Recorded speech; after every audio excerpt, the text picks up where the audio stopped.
নমস্কার, আমি অনাবি। আমার রন্ধনশালায় আপনাদের স্বাগত। আজকে আমি একটা ভীষণই সুন্দর মাছের রেসিপি বানিয়েছি, ভোলা মাছ সর্ষে দিয়ে। এই ভোলা মাছ খেতে কিন্তু ভীষণই সুন্দর, খুব সুন্দর এই মাছটার টেস্ট। এই মাছটাতে একদমই সেরকম কাঁটা থাকে না, আর বাচ্চারাও এই মাছটা খেতে ভীষণই পছন্দ করে। তাহলে চলুন শুরু করা যাক আজকের রেসিপি। প্রথমে আমি মাছটাকে ভালো করে ধুয়ে নিয়েছি, তারপর এর মধ্যে নুন হলুদ দিয়ে দিয়েছি। এবার নুন হলুদগুলোকে ভালোভাবে সব মাছের মধ্যে মাখিয়ে নিচ্ছি।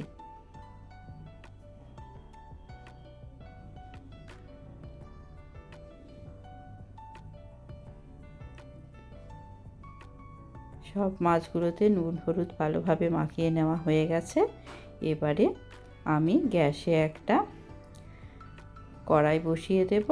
তাতে আমি বেশ খানিকটা সর্ষের তেল দিয়ে দিচ্ছি। এবার মাছগুলো একে একে তেলের মধ্যে দিয়ে দেব। তেলটা এখন গরম হয়ে গেছে। অনেকটা মাছ আছে, আমি প্রায় 1 কেজি মতো মাছ আছে এখানে। আমি সব মাছটা একসঙ্গে ভাজছি না, অর্ধেকটা ভেজে নিচ্ছি আগে, আবার অর্ধেকটা পরে ভাজবো।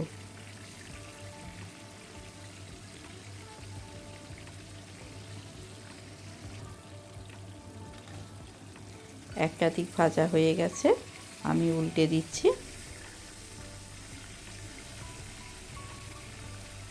দুটো পিঠ ভালোভাবে ভেজে নেব।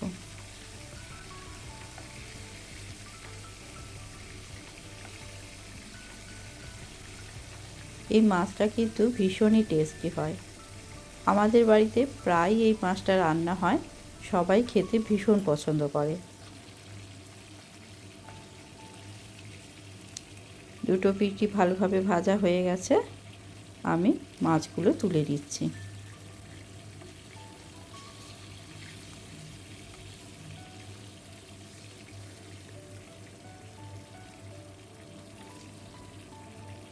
এইভাবে আমি অন্য মাছগুলো তেলের মধ্যে দিয়ে ভালো করে ভেজে তুলে নেব। অন্য যে মাছগুলো আছে সেগুলো আমি দিয়ে দিচ্ছি তেলের মধ্যে।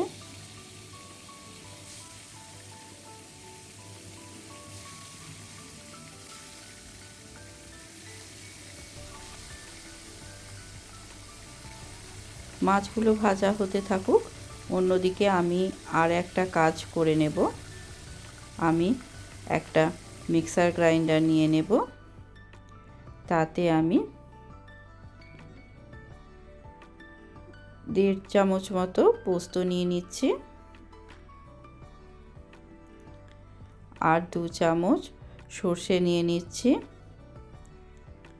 আর 2টো কাঁচা লঙ্কা দিয়ে দেব।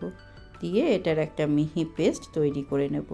আমি সাদা সর্ষে দিয়ে করছি, আপনারা কালো সর্ষেও দিতে পারেন।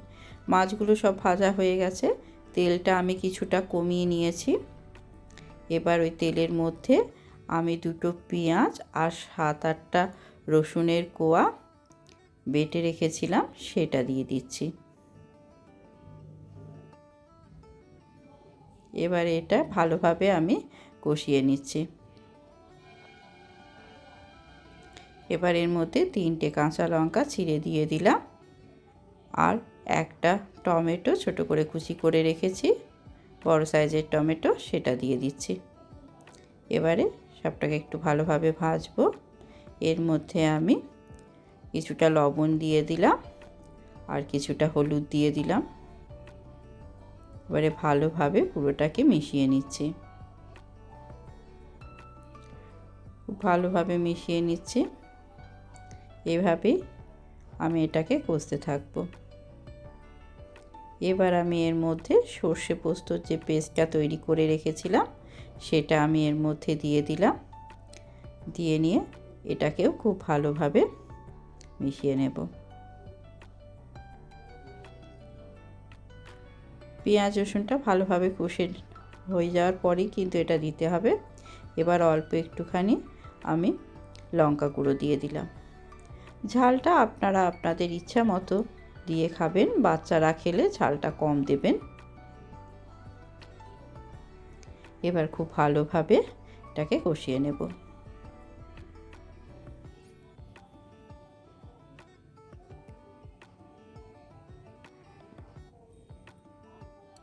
ভালোভাবে কষানো হয়ে গেছে। এবারে আমি এর মধ্যে পরিমাণ মতো জল দিয়ে দিলাম। আপনারা গ্রেভিটা যে যেমন পরিমাণ রাখবেন, জলটা সেরকম আন্দাজ করে দিতে হবে।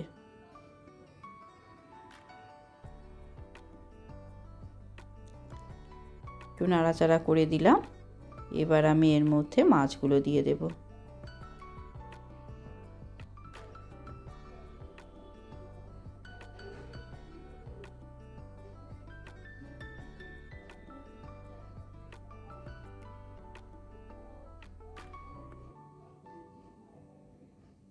মাছগুলো সব দিয়ে দিলাম।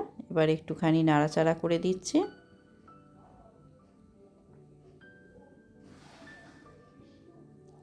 এবার আমি এর মধ্যে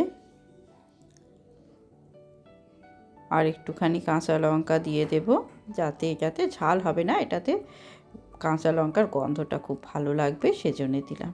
এবার একটা ঢাকা দিয়ে এটা মিনিট 2-3 রান্না হতে দেব। 2-3 মিনিট পর ঢাকাটা আমি খুললাম। খুলে একটুখানি নাড়াচাড়া করে দিচ্ছি।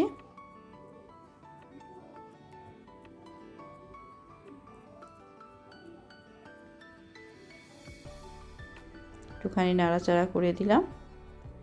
এবার এর মধ্যে একটুখানি ধনেপাতা কুচি করে রেখেছিলাম, সেটা দিয়ে দিচ্ছি।